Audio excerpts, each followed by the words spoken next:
বিপ্লবী ব্যারিস্টার দেশপ্রিয় যতীন্দ্রমোহন সেনগুপ্ত।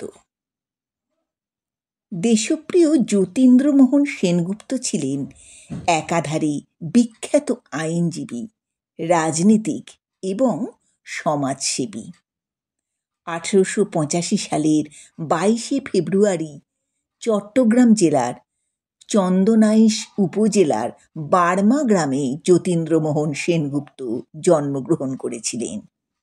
তাঁর পিতা যাত্রামোহন সেনগুপ্ত ছিলেন আইনজীবী ও বঙ্গীয় ব্যবস্থাপক সভার সদস্য।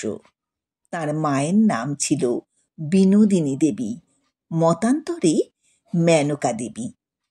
ছোটবেলা থেকেই যতীন্দ্রমোহন সুস্বাস্থ্য ও বুদ্ধিমত্তার অধিকারী ছিলেন।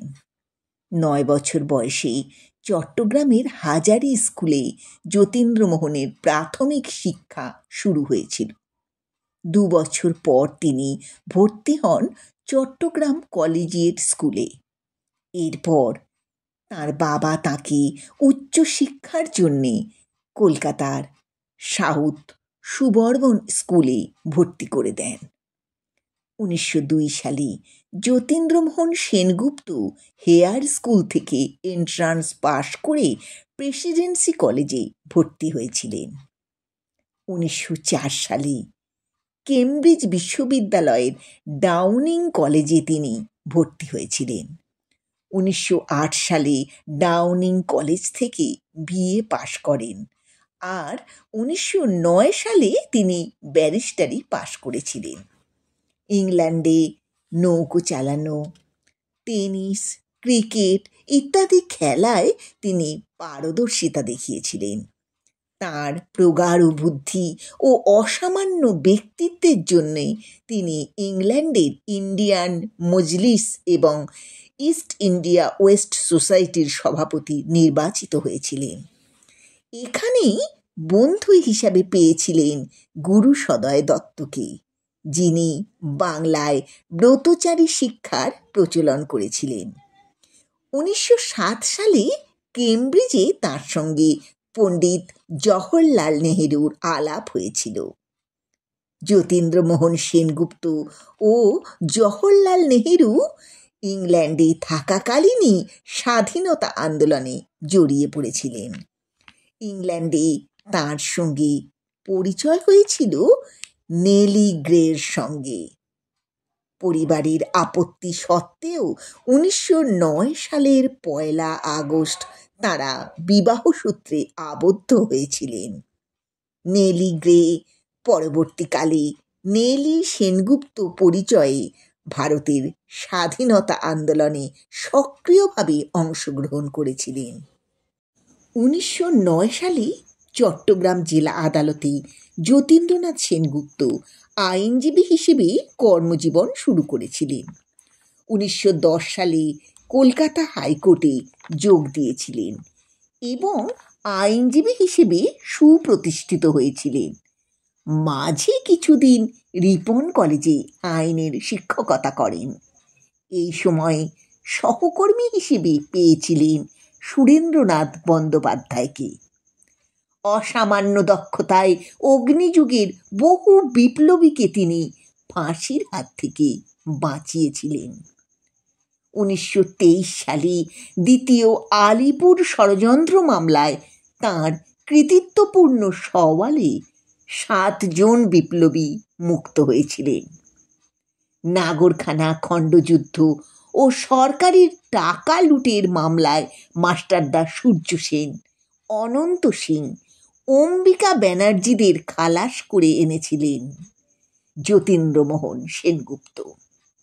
ইন্সপেক্টর প্রফুল্ল রায় হত্যা মামলায় তিনি বিপ্লবী প্রেমানন্দ দত্তকে বেকসুর খালাস প্রমাণ করেছিলেন। স্বেচ্ছায় স্বাধীনতা সংগ্রামীদের পক্ষ নিয়ে আদালতে লড়াই করতেন। যতীন্দ্রমোহন আইনজীবী হিসেবে অসাধারণ বাগ্মী ছিলেন। সাক্ষীকে জেরা করে তিনি অনায়াসে মামলার মোড় ঘুরিয়ে দিতে পারতেন। ফৌজদারি মামলায় তার সমকক্ষ আইনজ্ঞ ভারতে তখন কমই ছিল। জালিয়ানওয়ালাবাগের নৃশংস হত্যাকাণ্ডের প্রতিবাদে সারা দেশব্যাপী শুরু হয়েছিল মহাত্মা গান্ধীর নেতৃত্বে অসহযোগ আন্দোলন। 1921 সালে আন্দোলন তীব্রতর হলে যতীন্দ্রমোহন সেনগুপ্ত ওকালতি ছেড়ে সরাসরি আন্দোলনে যুক্ত হয়েছিলেন। বর্মা অয়েল কোম্পানি ও আসাম বেঙ্গল রেলওয়ে ধর্মঘটে নেতৃত্ব দেবার জন্যে তাঁর সস্ত্রীক কারাদণ্ড হয়েছিল। ভারতের শ্রমিক আন্দোলনে ইতিহাসে এই শ্রমিক ধর্মঘট ছিল সর্বপ্রথম বৃহত্তর ধর্মঘট। ধর্মঘটীদের পরিবার প্রতিপালনের জন্যে সে যুগে তিনি 40,000 টাকা ঋণ নিয়েছিলেন। সাধারণ মানুষ তাকে দেশপ্রিয় উপাধিতে ভূষিত করেছিল। জনদরদী যতীন্দ্রমোহন সেনগুপ্তকে চট্টগ্রামের মানুষ মুকুটহীন রাজা বলে অভিহিত করেছিল। 1930 সালে ভারত থেকে বর্মাকে বিচ্ছিন্ন করার প্রতিবাদে বক্তৃতা দিয়ে গ্রেপ্তার হয়েছিলেন। 1922-23 সালে কংগ্রেসের ওয়ার্কিং কমিটির সভাপতি ছিলেন। তারপর দেশবন্ধু চিত্তরঞ্জন দাসের স্বরাজ পার্টিতে যোগ দিয়েছিলেন। তিনি 5 বার কলকাতার মেয়র নির্বাচিত হয়েছিলেন। দেশবন্ধুর মৃত্যুর পর তিনি বঙ্গীয় প্রাদেশিক রাষ্ট্র সমিতির সভাপতির পদ অলঙ্কৃত করেছিলেন। সম্প্রদায় নির্বিশেষে যতীন্দ্রমোহন ছিলেন সমগ্র বাংলার অবিসংবাদিত নেতা।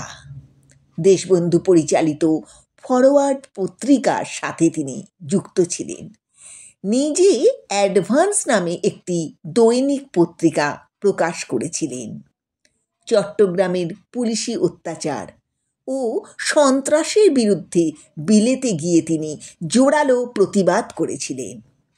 তাঁর দেওয়া তথ্য, ছবি ইত্যাদির ভিত্তিতে কমিশনার নেলসন অপসারিত হন।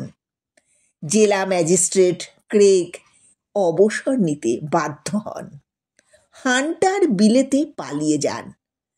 পুলিশ সুপার সুটার আত্মহত্যা করেন।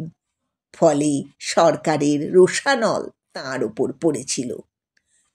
সশস্ত্র বিপ্লবীদের সাথে প্রত্যক্ষ যোগাযোগকারী ও মদতদাতা এই অভিযোগে দেশে ফেরার সাথে সাথেই 1933 সালে বোম্বাই বন্দরে যতীন্দ্রমোহন সেনগুপ্তকে গ্রেপ্তার করা হয়। গ্রেপ্তারের পর তাঁকে প্রথমে জারবেদা জেলে রাখা হয়। পরে সেখান থেকে দার্জিলিংয়ে পাঠানো হয়। দার্জিলিংয়ে থাকাকালীন তিনি গুরুতর অসুস্থ হয়ে পড়লে উপযুক্ত চিকিৎসার ব্যবস্থা করা হয়নি। অবস্থার আরও অবনতি হলে চিকিৎসার জন্যে তাকে রাঁচিতে পাঠানো হয়। 1933 সালের 23 জুলাই রাঁচিতে মহান নেতা দেশপ্রিয় যতীন্দ্রমোহন সেনগুপ্তের মৃত্যু হয়।